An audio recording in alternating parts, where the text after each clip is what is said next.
Canada's political channel.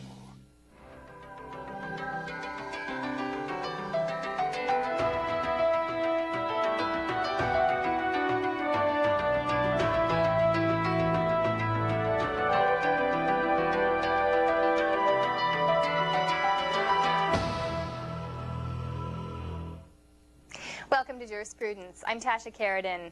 On today's show, we bring you 3 cases which challenge the constitutionality of Canada's marijuana laws.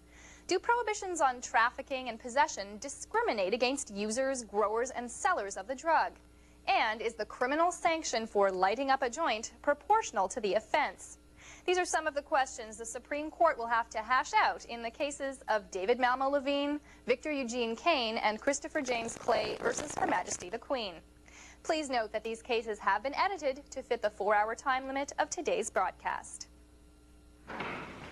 David Malmo-Levine versus Her Majesty the Queen, and Victor Eugene Caine versus Her Majesty the Queen, and Christopher James Clay versus Her Majesty the Queen.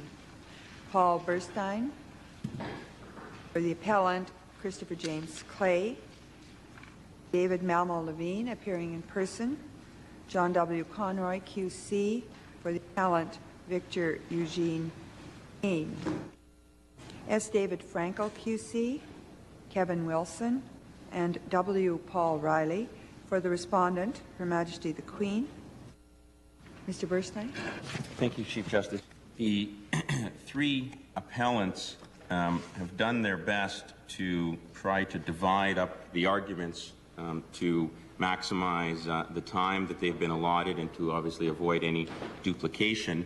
I will begin by dealing with the legislative facts and hope to touch on some of the points in about 20 minutes' time. I then will move to my share of the legal submissions and deal with 3 basic areas. First of all, why the criminal prohibition does not accord with the principles of fundamental justice. I will also deal with a few points on the division of powers issue and then end with the statutory construction issue. Mr. Malmo-Levine will then deal with the points that are particular to his appeal, as well as focus on the harm principle as it relates to harm reduction and the evidence of harm reduction that's present in his case. He will also deal with his Section 15 discrimination argument. Mr. Conroy will finish off for the appellants, dealing with some other aspects of the harm principle, as well as focusing on the liberty and security of the person issue. I only provide the Court with that preview because I don't propose to get into some of the issues dealing with liberty and security of the person, because I anticipate Mr. Conroy will. So while I'm obviously happy to entertain your questions, I ask that if your questions are directed to that, it might be more economical in terms of time to save them for him. Let me turn then to the legislative facts. Obviously, in 20 minutes' time, I could not possibly walk the Court through the entire record in the 3 cases, nor even the joint statement of legislative facts, the document which I will primarily refer to in this portion of my submission. I will, however, provide an overview of what the appellants say is factually important and, more importantly, unique about this legislative record. In my submission, the record before this Court provides the Court with a justifiable basis for departing from the characteristic deference which would normally be accorded to Parliament with respect to a decision to enact a criminal prohibition. And to provide some context for the submissions that I'll make about the legislative facts, I'm just going to make one brief comment, one brief statement of legal principle at the outset. There's no doubt that the Constitution imposes very few constraints on Parliament's ability to create criminal law. However, one of those few constraints we submit that devolves from the principles of fundamental justice is that is essentially 2 minimum standards on the enactment of any criminal law. First of all, the law cannot be vague. That's a well-settled principle from this Court. And secondly, that Parliament must be acting upon a reasonable apprehension of harm, what has been characterized in the lower courts as the harm principle. We say that both of these principles, both of these lines in the sand, as it were, are manifestations of the rule of law. And I'll deal more with the harm principle later.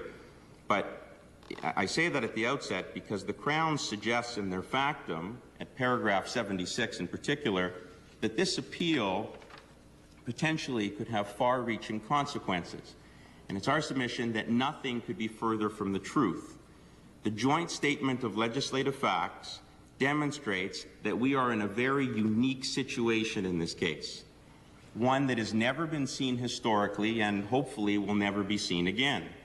I say this because this particular criminal offense has been the subject of such uniform and universal criticism, with constant calls for reform over the past 3 decades, if not longer, with calls for decriminalization coming from all sectors of the community, from doctors, from lawyers, social scientists, police chiefs, senators, MPs, the public at large, and last and certainly not least, the Attorney General of Canada, as well as the Prime Minister.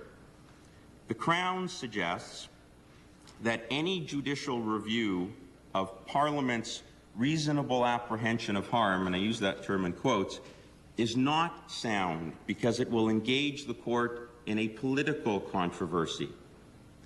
Now, while the legislative record before you does certainly demonstrate many broken political promises and a failure of the democratic process, it's our submission that that is the only political aspect of this case and one that is really not germane to your decision. Can I ask you this? I understand your argument that this is such a clear case that we don't have to worry about making value judgments at the court level. But is there not a more profound concern with the methodology? And isn't this what the Crown is getting at?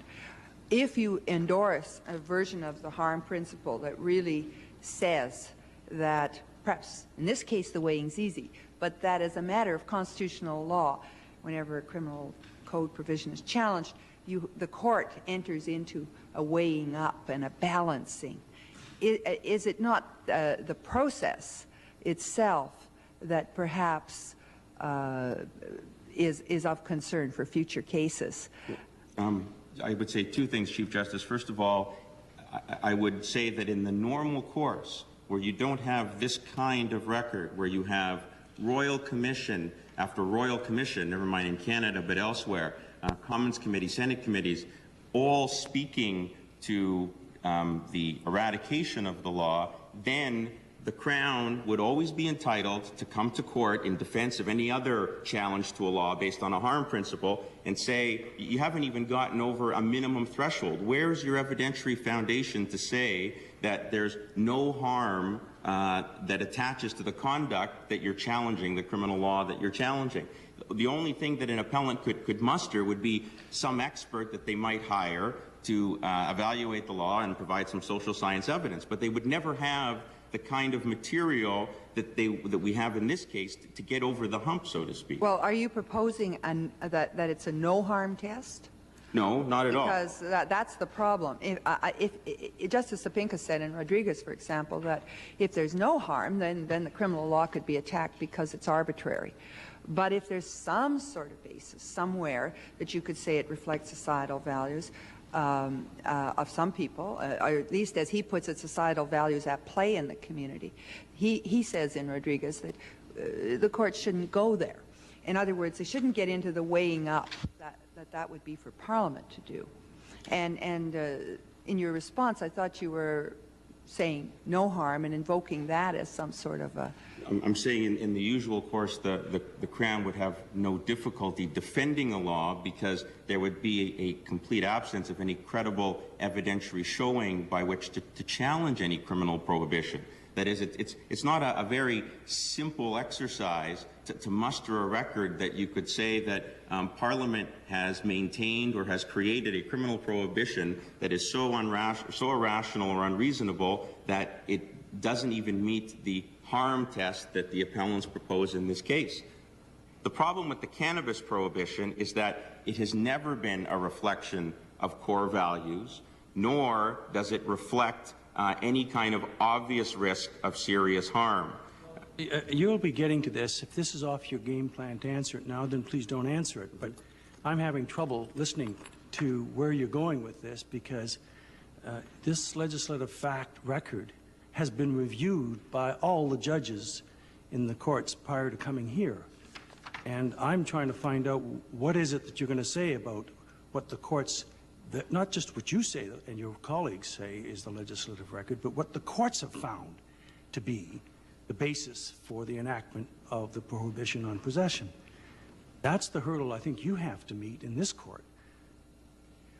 Well, let me preview it, and I will return to it in my legal submissions, that even Justice Braidwood in the British Columbia Court of Appeal, but for the fact that the test that Justice Braidwood set was the not insignificant test, it's quite clear from the reasons for judgment that if the test was the one proposed by Justice Prowse, then the law would have fallen. Because at the very minimal test he set the bar at, he concludes at various paragraphs in his judgment it was very close. It barely got over the line. So it's not hard to then infer from that that if the bar was raised to where Justice Prowse had it, then the majority, in fact, the unanimous judgment of the BC Court of Appeal would have concluded that there wasn't sufficient harm to maintain the criminal prohibition. And really, Justice Rosenberg's decision and for the Ontario Court of Appeal just adopts what Justice Braidwood had said in the BC Court of Appeal. So when I get to the point about where the test was misguided, in my submission, the factual record will speak for itself. But one of the other elements that certainly informs the court's analysis, that is the court's below, is this notion that whatever standard they have to set for the harm principle is informed by a need to defer to Parliament. And what we say is that the legislative fact set out by our record establishes at least 8 reasons why there should not be deference in this case. First of all, this particular criminal prohibition has a checkered history, and that's apparent from every judge who's looked at the legislative history of this provision. Justice Rosenberg sums it up best, perhaps, in Parker, where he says it is, in fact, an embarrassing history based upon misinformation and racism. So again, that's a unique feature of this case. The genesis of this law doesn't stem from some pressing social problem that Parliament sought to address. Its history is much different. The only thing that was said when this law was created by Parliament in 1923 was there's a new drug in the schedule. That was the entire consideration given to whether or not to criminally proscribe marijuana and give us a law that has not changed much at all in the last 80-some-odd years. There was virtually no crisis at the time and no prosecutions for the first 40 years that this law was enacted. And there's certainly been no effort to modernize the law as our scientific understanding of the conduct has expanded.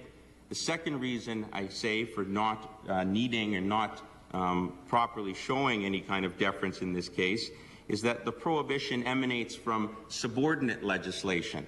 And what I mean is that the decision to prohibit cannabis per se, not drugs in general, but cannabis, is made by way of scheduling the drug in a schedule to the Act. So unlike sort of the full parliamentary process where the decision to proscribe this particular drug may go through committee and be debated and engage in consultations, this is done by way of imposing it in a schedule to the Act. Is that not the case for other drugs, too? It is, by absolutely. enumeration in the schedule? Yes, but none of the other drugs share the features, the other 7 features that I say, nor do they have the kind of evidentiary record that we have in this case. For example, the next reason I give, the Royal Commission recommendations. Virtually every informed body who's looked at the issue of the criminalization of cannabis, unlike other drugs, has said that the use of criminal sanctions should be abandoned. That cannot be said with respect to any other drug in either the former Narcotic Control Act or the CDSA.